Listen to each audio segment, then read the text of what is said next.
Diyan po na. Itong daanan naman. Dito. Actually, when we talk about filing of bail na ito, no? Or application for bail. Okay, when you talk about application for bail,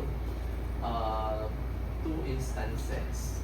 One, you have to note if the case is not yet raffled. So we are talking, ako in general, I'm talking about a multi-sala. Alam niyo naman what is multi-sala, alam niyo naman what is single-sala court, no? When we talk about multi-sala court, kung may multi-sala courts, kailangan meron siyang Office of the Clerk of Court. So lahat ng records na doon. When we talk about single-sala court, lahat kanila. RTC man yan, or lower court, first level or second level court man yan, no? Pag tinawag kasi in first level court, we have the Municipal Circuit Trial Court, Municipal Trial Court, Municipal Trial Court in cities, and Metropolitan Trial Court. So, kinlasify sila at saka yung Sharia Court. Then we have the second level court na tinatawag, we have the RTC lang and Sharia District Court. Okay. Family Court, ngayon kinaklasify na siya, although parts ng RTC, pero sabi nila it's separate from whatever. Okay, hindi ko na alam yun. Basta may tinatawag silang statutory family court, designated family court. O, di ba, gulo? Okay, so yun, malalaman yung lahat na yun.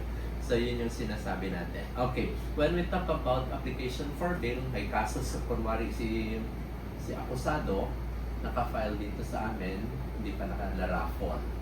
So we are talking about a multi-sala.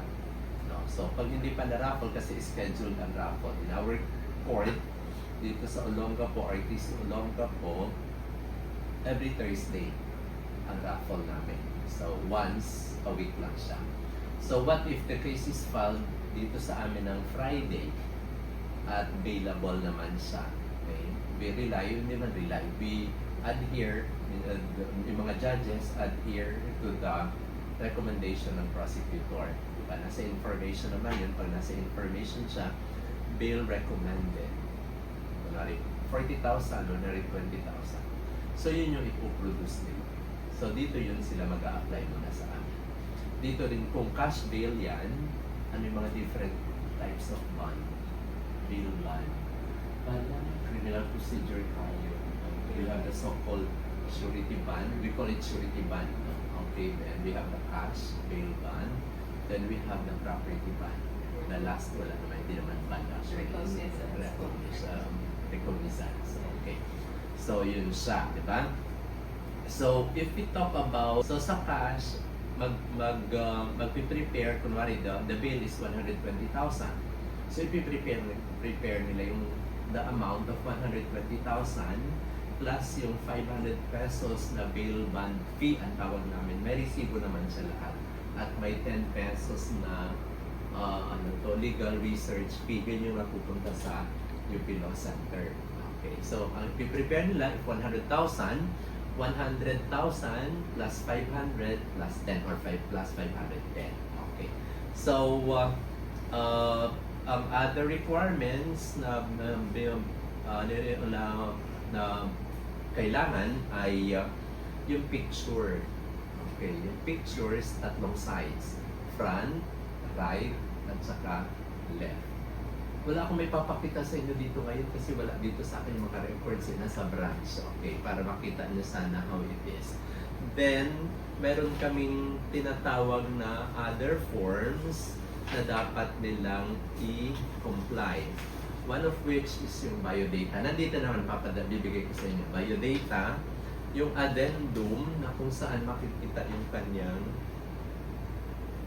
prints, fingerprints. Nakalagay lang dito, in case he jumps bail or fails to appear, it deemed express waiver, then magkakaroon ng trial in absentia. Okay, so yun yung addendum. Then we have the undertaking. So when we talk about the undertaking, sinasabi niya dito that he undertakes to appear, etc. Then his failure without justification would constitute his a waiver of his right. Okay, then he shall surrender himself to the court for execution of the final judgment. So yun yung undertaking. Then we also have the hand. Then may additional requirements kami like hindi sa amin to ha. This is actually from the Supreme Court na ang sinasabi nila in the circular, ito yung circular namin, circular na nagiging basihan namin ngayon. Kailangan ng barangay certification of residency plus the sketch of the residence. It should all be signed by the barangay officials. So, yun yung additional requirements for cash bail bond. So, when that is complied, when all the requirements are complied, it will now be submitted to the executive judge for the approval and for the release of the accused or if he is still not arrested, ganun lang siya. So usually sabi nila release order, pero it is actually an approval of the application for bond, bail bond.